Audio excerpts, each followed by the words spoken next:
Good evening. I'm Siddesh, and this is my assignment for UP 501, which is Urban History and Theory.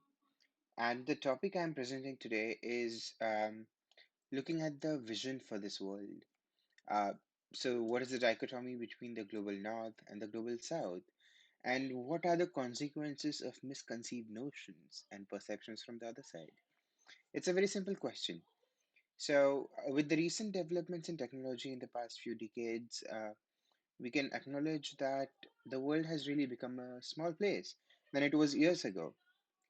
This, in a way, that is that far distant countries which are miles away have now become immediate neighbors, especially if we are to look at the direct trade and diplomatic relations between those countries.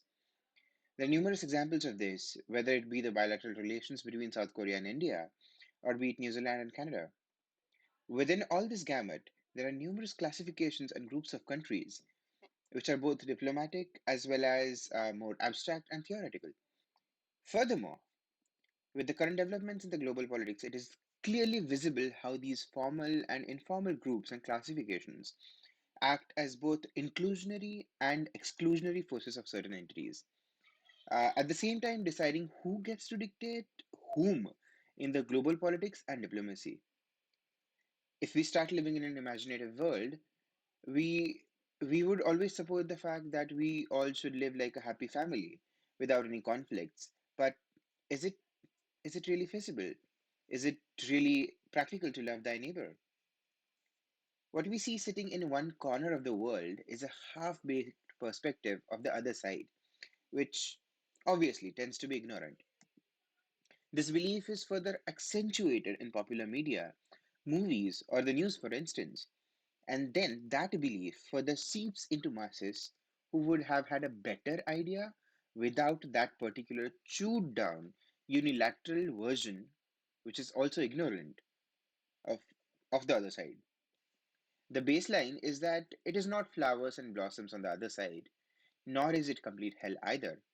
The derogatory rhetoric built on the lines of variant ideologies and perceptions globally is not only unfair but also offensive. It is very easy to condemn Russian or Chinese autocracy sitting in the United Nations or the United States or any other country.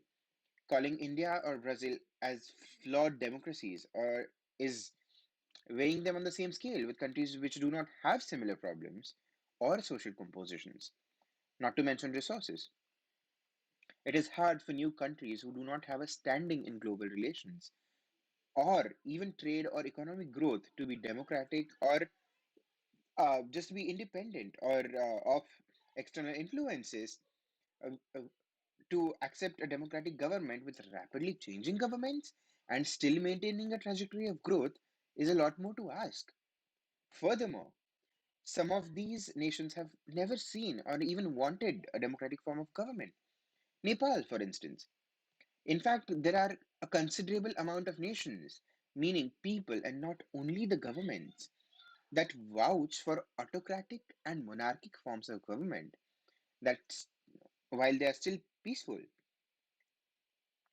these are nations that have some kind of a mixed model of democracy and autocracy in order to maintain and sustain the growth that they have achieved till date. These countries should, in the true sense of development, be called as developed, considering one simple argument of how they have learned from mistakes of other countries who have adopted each extreme form of governance and then built a new balanced form of state infrastructure that especially suits their particular necessities. But regardless, how are we viewed, or how are such countries viewed on the global and biased scale? A flawed democracy, when there are a zillion neutral words that can be used, could be a mixed democracy or combined model of governance, to name a few. Now, this is accentuated by ignorant popular media in the form of movies like Borat, for instance, that in fact fuels the egos of people in the global north, making the so called global south look impoverished. Some examples from this movie are the idea of calling, or rather showing, the Kazakh people to be sexist, rapist, pedophiliac, patriarchal, anti Semitic, culture lacking, and backward, as defined by the Western world. The defense and the support of this movie being that it is satirical and should not be taken seriously, and also that it is being shot in Romania and not in Kazakhstan altogether. So, if Kazakhstan would have been a company located in the United States or anywhere in the world, Borat would have had to pay almost all of its revenues in defamation charges. In the absence of any real knowledge about the country, these are the ideas that stick as stereotypes in the audience's mind, which also unilaterally reassure them that theirs is one of the best countries in the world. What is further unfair is that countries like Romania, despite having the same issues as the current idea of developing nations, get counted in the EU tag and further gets a free pass as a European or the EU nation or EU countries, assumed to be developed in the same rhetoric. What is further unfair is that there is one body, hardly, for maintaining global peace, the United Nations, which further accentuates this systematic modern oppression in the form of indices like happiness index or GDP per capita, livability index, etc., when it is an accepted notion that a monkey and a fish cannot be evaluated on the same metric. This does not mean that I support any of these governments in any form. It is a simple expectation from significant nations to behave with the responsibility that comes with that kind of a power in all contexts, at least for the little shreds of self respect they have, whether it be the unfair Russian invasion of Ukraine, whether it be the lack of flexibility in the internal affairs of North Korea, or it be the United States in the general global context. If we are to go by the business as usual future, it is not long for the globe to break out in a new kind of a war for no reason whatsoever. It could even be exacerbated by the unfair expectations that only the developing countries need to abide by and do something for climate change and sustainable development goals, while the production of something as basic as buckets and clothes is also exported to these nations by the developed nations. This being a very popular argument, also. What is argued is that the garb was to provide new jobs, yet the outcome of is pollution and substandard living conditions, extensive resource extraction with free UN sanctions for not abiding climate rules. What boggles me is the kind of work that and dedication that is currently happening in the so-called developing nations on the UN SDGs, whether it be Latin America, Africa, or South and Southeast Asia. It is really commendable. The dedication with which these countries are actually looking at creating a change is nowhere visible in the American economy so far as I've observed it personally, whether it be in the extensive automobile dependency or no caps on per capita waste generation or gun violence issues. Go to Walmart and you get a zillion plastic bags there.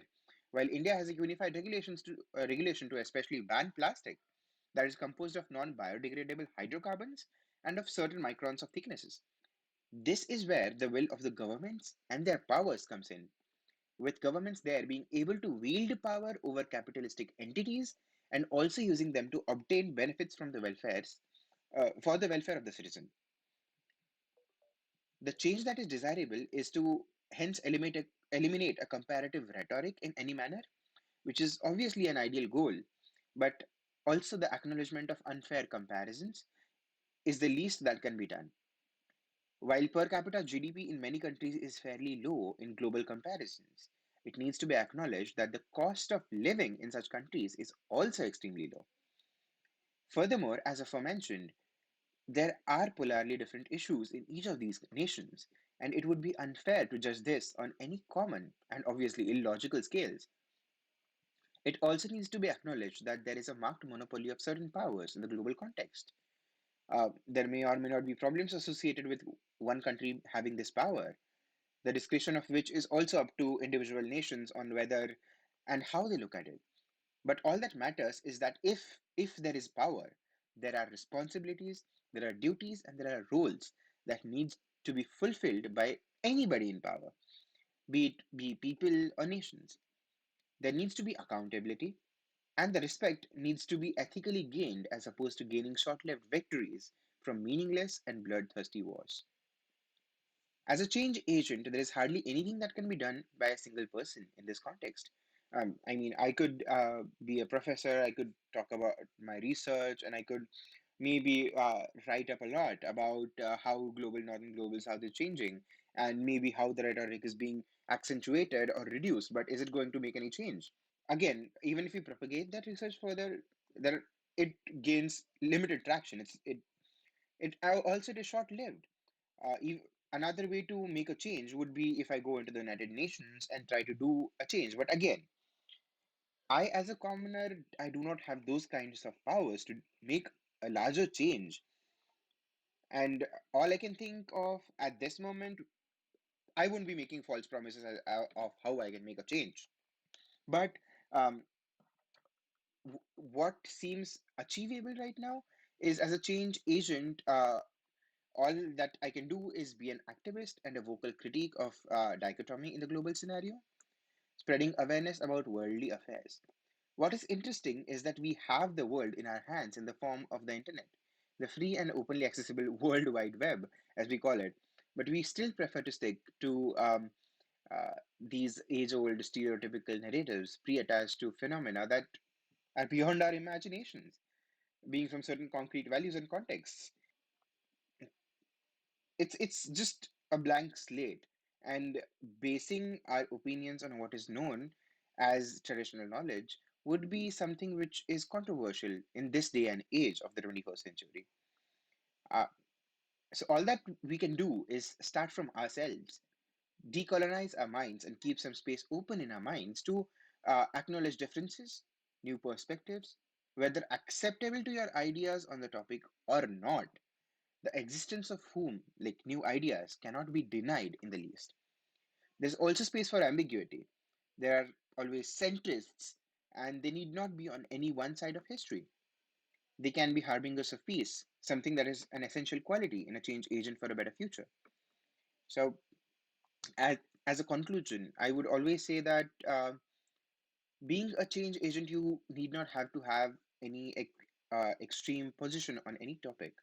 You could just be centrist and try to find a balance between both the extremes and try to be as inclusive and as understanding of both the perceptions and try to make a change and pull both the extremes to a closer center and have an understanding between both the sides of like polar extremities. So yeah, hope you like this assignment.